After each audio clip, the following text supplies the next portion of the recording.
Al-Quran, menyelamatkan kita, menolong kita di dunia, apalagi di akhirat. Iqra'ul Quran, fa innahu ya'ti yaumal qiyamah syafi'an li ashabih, kata Nabi. Bacalah Al-Quran, karena sesungguhnya Al-Quran itu di hari kiamat akan menjadi penolong bagi orang yang membacanya. Kenapa sih Nabi selalu bilang hari kiamat, kenapa nggak di dunia? Karena kondisi di hari kiamat jauh lebih sulit daripada di dunia. Jadi kalau di hari kiamat aja yang kondisinya sangat sulit, masalahnya sangat besar, Al-Quran menolong kita, apalagi di dunia, gitu maksudnya. Jangan sampai kita ngerasa kayak, kenapa sih obrolan hadis itu selalu urusannya akhirat, kiamat, padang mahsyar? Kenapa nggak dunia sih? Itu maksudnya. Kalau di akhirat saja yang lebih berat masalahnya, lebih banyak bebannya, lebih sulit keadaannya, Allah menolong kita, Rasul menolong kita, Al-Quran menolong kita, apalagi di dunia yang ecek-ecek, yang receh banget. Teman-teman tahu nggak? Masalah kita di dunia itu sebesar apapun, seberat apapun, itu tuh receh banget dengan dibandingkan masalah nanti di akhirat. Receh banget loh. Kita merasa hidup kita sempit, sempit mana dengan alam kubur. Kita ngerasa hidup kita membosankan, lebih membosankan mana dengan sendiri di dalam alam barzakh. Kita ngerasa ditinggalkan di dunia oleh orang yang kita cintai, kita pasti akan ditinggalkan di padang mahsyar oleh orang yang kita cintai.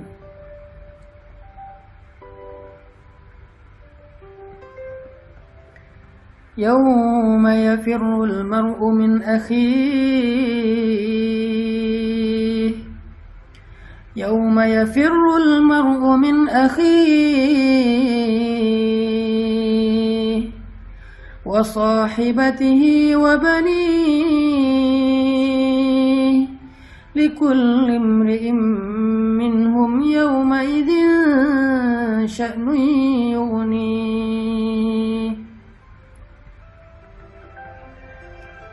Hari ketika seseorang lari dari saudaranya, lari dari ibunya, atau lari dari anak-anaknya. Setiap orang pada hari itu sibuk dengan urusannya sendiri-sendiri. Lebih berat mana? Ditinggalkan oleh orang yang kita cintai di dunia, padahal kita masih punya keluarga, kita masih punya orang tua, kita masih punya anak, kita masih punya sahabat, kita masih punya banyak yang mencintai kita dan memperhatikan kita, cuma ditinggalkan oleh satu orang sementara di dunia. Lebih berat mana dengan ditinggalkan oleh semua orang di akhirat ketika kita dalam keadaan sangat membutuhkan teman untuk menolong kita. Semua ninggalin kita. Ibu ninggalin kita, ayah ninggalin kita, pasangan ninggalin kita, walaupun kita dikuburkan di sebelahan dengan dia, atau bahkan satu liang lahat dengan dia, ninggalin kita loh, tanpa ada kata-kata. Kalau di dunia mungkin ninggalin dengan banyak alasan. Maaf, kita kayaknya nggak cocok, kita jadi temenan aja, kita jadi adik kakak aja, aku kayaknya belum siap menikah, aku masih mau kuliah. Banyak alasan, baik-baik dia ninggalin kita. Di akhirat nggak ada sepatah kata pun dia ucapkan, dia ninggalin kita begitu aja. Bahkan ketika dia ngelihat kita sedang diseret oleh malaikat, na'udzubillah, karena dosa-dosa kita pun, dia nggak akan nolongin kita loh. Keluarga kita nggak akan nolongin kita loh. Kita disiksa, mereka nggak akan nolongin kita di padang mahsyar. Terus gimana dengan cerita hadis bahwa orang soleh akan menolong sahabatnya di dunia? Itu nanti kalau udah lewat perhitungan hisab. Ada banyak fase kan akhirat itu. Ada fase kematian, ada fase alam barzakh, ada fase kiamat, ada fase berbangkit, ada fase mahsyar, ada fase hisab, ada fase syafaat, ada fase sirat, ada fase surga, ada fase neraka.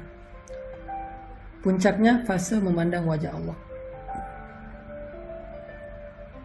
Fase mana yang kita akan sendiri?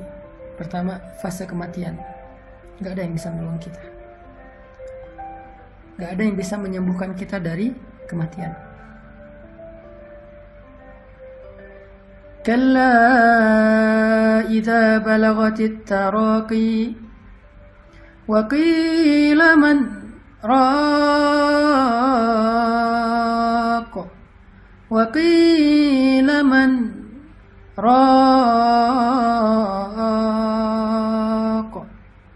wa dhanna annahu al-firaq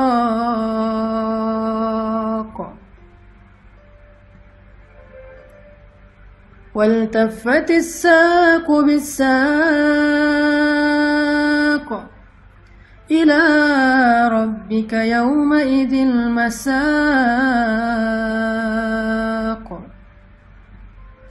Kalla, kata Allah, sungguh. Idza balagatit taraqi, ketika roh nyawa sudah berada di kerongkongan, di tenggorokan. Dicabut nyawa pelan-pelan dari ujung kaki, tiba-tiba jempol jadi dingin, sampai ke batas pergelangan kaki, tiba-tiba kaki kita jadi dingin, lalu sampai kepada lutut, kaki kita menjadi dingin, sampai kepada pinggang, sampai di perut, sampai di dada, sesek sampai di sini kayak orang dicekek. Idza balagatit taraqi, kalau nyawa udah sampai di sini. Wa qila man raq. Perhatikan ayatnya. Wa qila man raq. Kenapa saya berhenti tadi? Wa qila man raq. Surat Al-Qiyamah. Wa qila man raq. Kenapa saya berhenti? Kenapa enggak wa qila man raq? Kenapa wa qila man raq? Karena di situ ada tanda sakta. Sakta itu artinya diam. Jangan lanjutkan bacaan, tapi jangan bernafas dulu. Karena kalau udah bernafas namanya waqaf. Kalau nggak bernafas berhenti namanya sakta. Kita disuruh diam, tapi nggak boleh bernafas. Kenapa? Di situ ada filosofinya. Perhatikan terjemahannya. Wa qila man.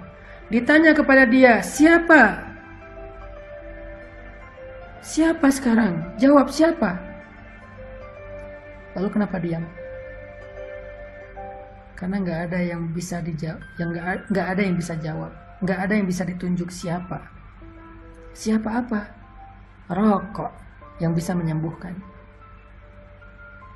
Man rok. Siapa? Diam. Yang bisa menyembuhkan. Kenapa harus diam dulu? Karena ketika nyawa sudah sampai di tenggorokan, gak ada yang bisa menolong, gak ada yang bisa menyembuhkan. Sehingga Allah bertanya, man, siapa yang akan nolong kamu sekarang? Gak ada. Kita diam. Dokter? Gak bisa. Dokter angkat tangan. Keluarga? Ayah, ibu, pasangan, suami, istri, anak, walaupun mereka sangat mencintai kita, tapi mereka nggak bisa buat apa-apa. Mereka nggak bisa nolong kita sama sekali, nggak bisa loh. Jadi kalau kita lebih setia kepada keluarga daripada Allah, tanya aja sama diri kita masing-masing, apakah mereka akan nolong kita nanti? Enggak.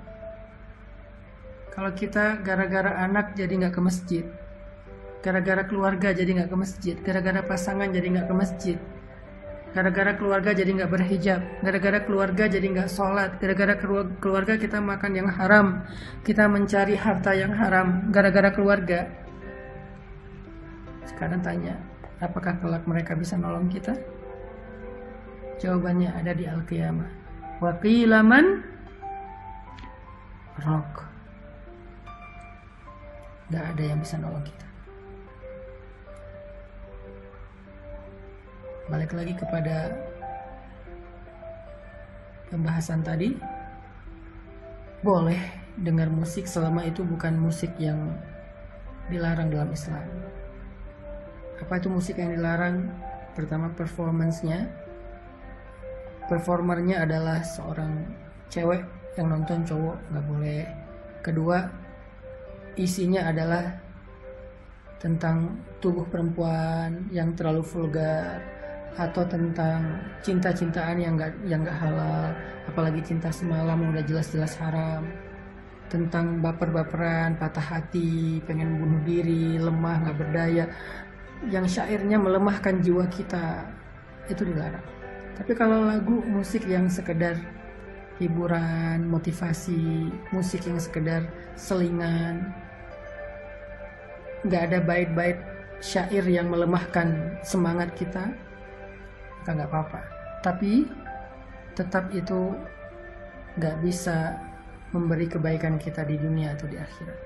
Yang bisa ngasih kita kebaikan dunia dan akhirat itu Al-Quran. Maka dengarkanlah Al-Quran. Nasihat agama, maka carilah ilmu dan dengarkan nasihat ulama atau para da'i atau para ustaz.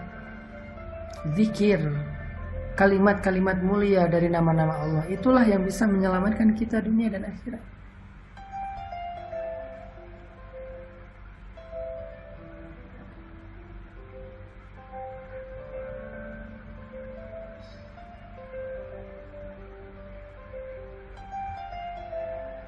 Jadi fase kematian, fase alam kubur, itu kita nggak ada yang nolong.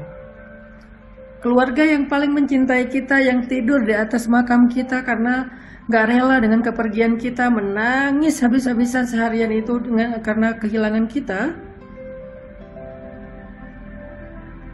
tetap dia akan melangkah pergi meninggalkan kita sendiri di kubur. Dia nggak akan nemenin kita di dalam alam kubur, nggak akan. Alam barzakh berapa lama? Sampai kiamat. Kalau kiamat masih 100 tahun lagi, berarti 100 tahun di dalam alam barzakh. Kalau 1000 tahun, berarti 1000 tahun di alam barzakh. Lalu ke kiamat sangkakala pertama, ada jeda sampai ke sangkakala kedua. Berapa lama jedanya? Paling cepat 50.000 tahun. Paling cepat 50.000 tahun antara sangkakala pertama dengan sangkakala kedua. Trompet pertama dengan trompet kedua. Ada 2 kali tiup trompet kan, malaikat Israfil. Jeda antara trompet pertama dengan trompet kedua paling cepat 50.000 tahun. Berarti kita di alam barzakh yang udah pasti 50.000 tahun plus dari kita meninggal sampai kiamat. Lama banget kan? Selama itu kalau kehidupan kita di kubur itu nggak nyaman, gimana tuh? Bisa ditolong sama keluarga? Nggak bisa. Lalu ditiup trompet yang kedua, berbangkit. Semuanya hidup lagi. Hidupnya fisik dan batin, kayak sekarang. Kayak di dunia. Hidupnya tuh nyata banget. Bukan mimpi, bukan halusinasi. Benar-benar nyata. Zahiran wa jasadan. Zahiran wa batinan. Ruhan wa jasadan. Roh dan jasad kita sama kayak sekarang. Hidup lagi. Tapi beda dunianya. Kita sudah hidup sekarang di dunia, di alam yang bernama Ardul Mahsyar. Ardun bahasa Arab yang jadi bahasa Inggris. Ard jadi earth. Ard jadi earth. Ardul dunya wa Ardul Mahsyar. Ada 2 earth dalam Islam. Earth dunia, yaitu bumi. Earth mahsyar, kita nyebutnya padang mahsyar, tapi Islam menyebutnya bumi mahsyar. Ada bumi dunia, ada bumi mahsyar, ada 2 bumi. Bumi dunia namanya Ardud Dunya, bumi mahsyar namanya Ardul Mahsyar. Kita hidup lagi di padang mahsyar, bumi mahsyar. Gak ada pohon, gak ada lembah, gak ada bukit, datar semuanya. Gak ada rumah, gak ada kendaraan. Yang lebih berat lagi, gak punya siapa-siapa. Noleh kanan kiri ngelihat pasangan kita, ngelihat orang tua kita, mereka gak ngelihat kita. semuanya sibuk sendiri-sendiri. Gak pakai baju apa-apa. Arian kata Nabi, telanjang. Kata Sayyidah Aisyah ini kan perempuan yang sangat pemalu ya. Aduhai betapa memalukan hari itu. Saya gimana nanti ya Rasulullah, pada hari itu malu banget. Kata Nabi, ya Aisyah, gimana kamu merasa malu? Sedangkan semua orang sibuk sendiri-sendiri, termasuk kamu. Dan kamu akan lebih fokus kepada ketakutan kepada Allah karena akan disidang dibandingkan dengan rasa malu. Hilang udah rasa malunya karena saking takutnya. Gak ada rasa malu. Semalu apapun dia, sifat pemalunya besar banget, tetap aja rasa takutnya lebih besar sehingga mau menghilangkan rasa malu. Saking takutnya kata Allah di dalam surat Al-Muzammil. Hari ketika seorang anak kecil menjadi beruban. Wildana Shiba. Anak kecil hari ketika bangkit lalu diseru oleh malaikat untuk jalan. Ada yang jalannya dengan jalan normal, ada yang membungkuk, ada yang merangkak, ada yang merayap, ada yang tertatih-tatih, ada yang guling-guling. Saking menakutkan hari itu sampai anak kecil aja yang masih bayi, yang rambutnya tebal, yang masih bukan bayi, anak kecil yang rambutnya tebal hitam tiba-tiba menjadi putih. Saking takutnya. Masuk ke hari hisab. Nggak ada yang nolong kita. Baru nanti beres hisab, Nabi akan menolong kita. Beres hisab atau ketika hisab, orang soleh akan menolong kita. Jadi sebelum terjadi hisab, perjalanan mahsyar yang jauh, bisa ribuan tahun juga itu, di dalam alam barzakh yang puluhan ribu tahun, ratusan ribu tahun, kita sendiri. Siapa yang nolong kita? Iqra'ul Quran fa innahu ya'ti yaumal qiyamah syafi'an li ashabih. Bacalah Al-Quran, karena Al-Quran akan datang pada hari kiamat untuk menjadi penolong bagi saudara, bagi pembacanya. Disitulah kita butuh Al-Quran. Musik kita udah gak butuh, lagu-lagu kita udah gak butuh, orang yang kita cintai saat itu kita gak butuh. Semuanya akan kita tinggalkan kecuali amal soleh kita.